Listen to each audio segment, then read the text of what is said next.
Hello friends, welcome to my channel. I am Dr. Veena Sethi, Associate Professor in Chemistry and my today's topic is hard and soft acids and bases. इसमें हमारा topic चल रहा था factors affecting relative strength of acids and bases. उसमें से मैंने already 3-4 factors जो हैं आपके साथ डिस्कस कर लिए हैं और today I am going to discuss resonance effect कि रेजोनेंस का एसिड्स की एसिडिटी और बेसिस की बेसिसिटी पे क्या फर्क पड़ता है।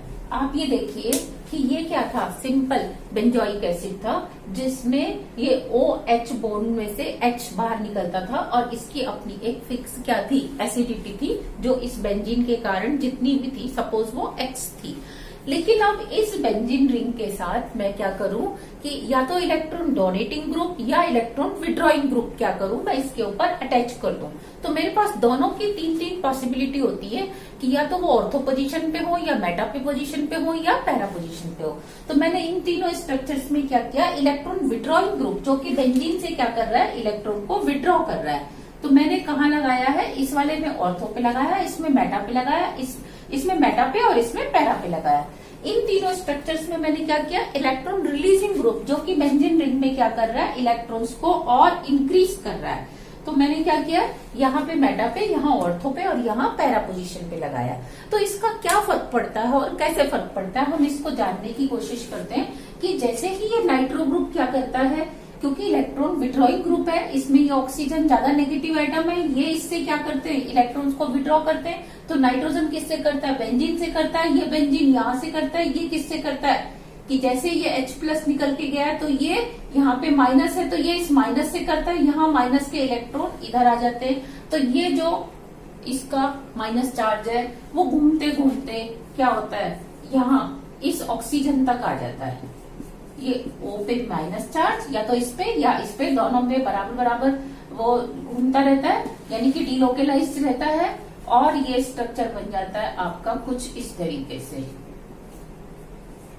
ये माइनस था, अब क्योंकि इसने इलेक्ट्रॉन इसको दे दिए थे तो यहाँ पे बॉन्ड बन गया था इस तरीके से। यहाँ पे क्या आ गया था, माइनस, इसने फिर इसको इलेक्ट्रॉन दिए थे तो यहाँ पे क्या आ गया था, डबल बॉन्ड। कुछ इस तरीके से इसका स्ट्रक्चर रेजोनेंस करता जाता है। अब हम क्या देखते हैं कि ये जो ग्रुप है इलेक्ट्रॉन विड्रॉइंग ग्रुप, यहाँ पे क्या है, ऑर्थो पे, यहाँ पैरा पे। तो दोनों ही पोजीशन में ये क्या कर रहा है, इलेक्ट्रॉन्स को विड्रॉ कर रहा है। मेटा पे भी कर रहा है, लेकिन मेटा से जो बनने वाली रेजोनेटिंग स्ट्रक्चर्स हैं उनका नंबर कम होता है, जबकि इन दोनों से जो बनने वाली स्ट्रक्चर्स है उनका नंबर ज्यादा होता है। तो ये हमें पता चल गया कि जो मेटा वाला है वो इन दोनों से तो क्या होगा, वीक होगा, क्योंकि ये विड्रॉ तो कर रहा है लेकिन मेटा पोजीशन से कर रहा है। तो जो बनने वाले रेजोनेटिंग स्ट्रक्चर्स हैं वो कम बनते हैं। लेकिन ऑर्थो और पैरा में ऑर्थो वाला ज्यादा स्ट्रॉन्ग क्यों होता है, क्योंकि इसमें जो इसका माइनस R इफेक्ट है वो तो लग रहा है, साथ में माइनस I भी है और माइनस R इसमें भी है, माइनस I इसमें भी है, लेकिन यहाँ माइनस I का जो क्वांटम है वो कम होगा। क्यों, क्योंकि ये इससे दूर है। जितने ज्यादा नंबर ऑफ बॉन्ड्स बीच में आ जाते हैं उतना ज्यादा माइनस I इफेक्ट क्या होता है, कम हो जाता है। यहाँ पे नंबर ऑफ बॉन्ड्स क्या है, कम है, तो इसलिए यहाँ पे माइनस I की वैल्यू ज्यादा है, जबकि माइनस R की वैल्यू क्या दोनों में ही बराबर है। तो हम क्या देखते हैं, इसकी स्ट्रेंथ ज्यादा होती है इससे, लेकिन इन दोनों की ही स्ट्रेंथ ज्यादा थी किससे, इससे, क्योंकि यहाँ पे तो माइनस R ही क्या पड़ गया, कम पड़ गया, वीक हो गया मेटा पोजीशन पे होने के कारण।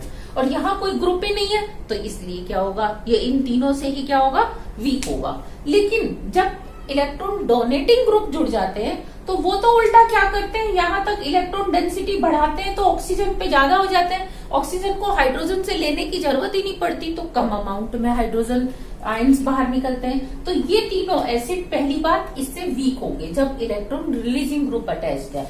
लेकिन यहाँ देखो मेटा पे है, मेटा पे है तो क्या होगा, इलेक्ट्रॉन रिलीजिंग ग्रुप वही माइनस R की तरह से यहाँ इलेक्ट्रॉन डेंसिटी उतनी नहीं बढ़ाएगा जितनी की ऑर्थो पैरा पे बढ़ाता है, तो इसलिए मेटा वाला क्या होगा, स्ट्रॉन्ग होगा। लेकिन अब अगर हम बात करें ऑर्थो और पैरा में से, ऑर्थो वाला क्या होगा, ज्यादा स्ट्रॉन्ग होगा। इसको हम ऑर्थो इफेक्ट भी कहते हैं कि आप देखेंगे कि जितने सारे एग्जांपल्स हैं उनमें चाहे इलेक्ट्रॉन डोनेटिंग ग्रुप है चाहे इलेक्ट्रॉन विड्रॉइंग ग्रुप है, अगर वो ऑर्थो पोजीशन पे लगा हुआ है तो वो वाला एसिड क्या होता है, ज्यादा स्ट्रांग होता है इन कंपैरिजन टू पैरा।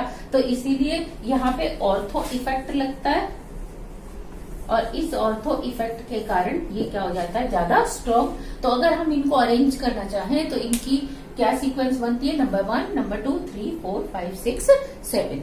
अब अगर हम इसी में बात करें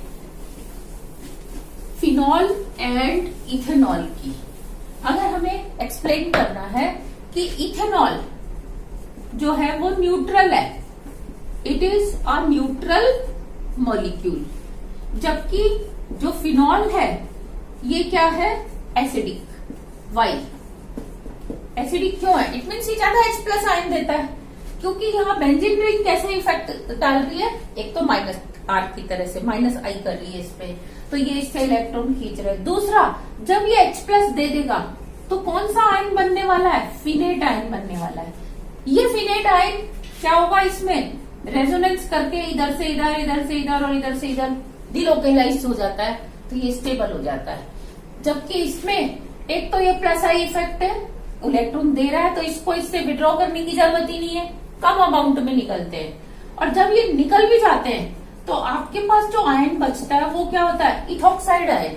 ये इथॉक्साइड आयन में माइनस चार्ज केवल ऑक्सीजन पे ही लोकेटेड होता है, क्योंकि कार्बन इसको अपनी तरफ विड्रॉ नहीं कर सकता। तो यहाँ पे माइनस की कंसंट्रेशन एक ही एटम पे ज्यादा है, जबकि यहाँ पे माइनस की कंसंट्रेशन डीलोकेलाइज होके पूरी बेंजीन रिंग में पहुंच जाती है, तो ये स्टेबल हो जाता है और ये स्टेबल नहीं होता। तो दो फैक्टर हुए, एक तो यहाँ पे जल्दी से निकला और दूसरा निकलने के बाद जो बना वो स्टेबल था, जबकि इसमें एक तो निकला देर से और जो निकलने के बाद बना वो भी क्या था, अनस्टेबल था। तो इस तरीके से ये वीक होता है, यानी कि न्यूट्रल होता है ऑलमोस्ट, और ये क्या होता है, एसिडिक होता है। तो ये था effect of resonance on strength of acidity.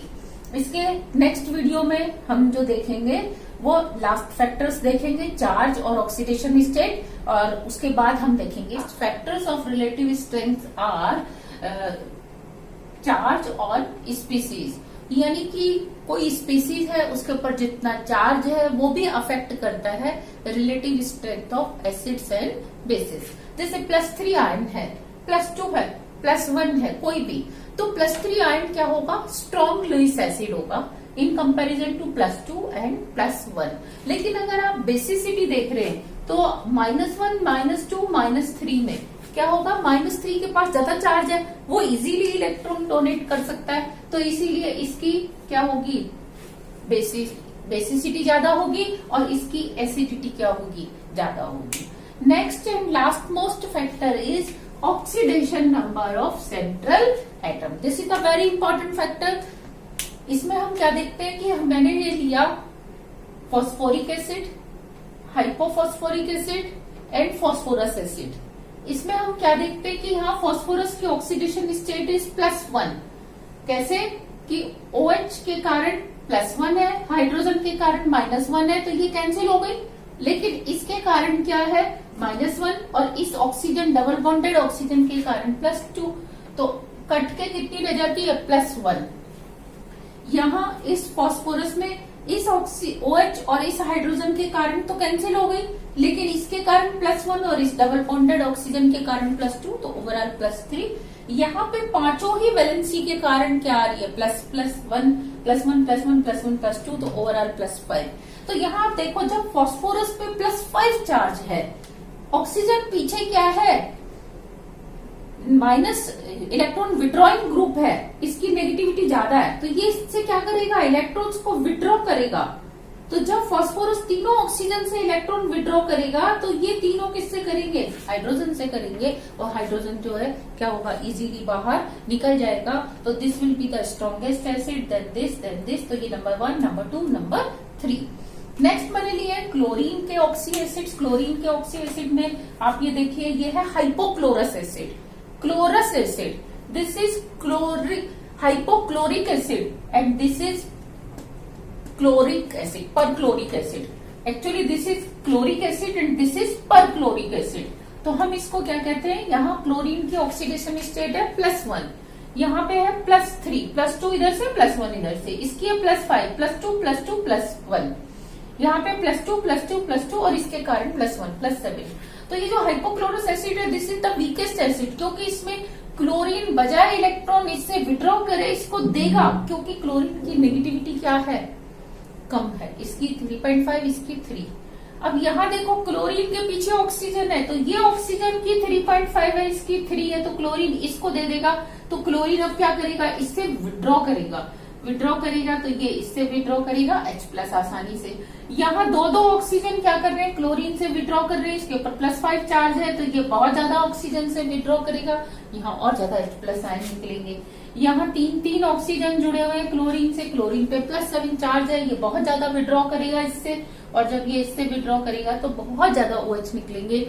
तो हमने देखा कि ऑक्सीडेशन स्टेट बढ़ने के साथ साथ जो उसकी एसिडिटी है वो क्या होती है, इंक्रीज होती है। नंबर 1, नंबर 2, नंबर 3, मतलब ये this is the strongest acid, this is the weakest acid. अगर हम इन दोनों की बात करें, sulphurous acid and sulphuric acid में, इसमें +4 +6, तो नेचुरली +6 वाला स्ट्रॉन्ग एसिड होगा। ये नाइट्रस और नाइट्रिक में +3, इसमें +5, तो नाइट्रिक एसिड क्या होगा, स्ट्रॉन्गेस्ट एसिड होगा। तो फ्रेंड्स ये थे factors affecting strength of relative strength of acids. तो आज यहाँ हमारा ये वाला टॉपिक खत्म होता है। नेक्स्ट वीडियो में मैं आपको Pearson hard and soft acid and base theory upload करूंगी। तो friends, you have to watch all these and you have to make your notes also. Thank you.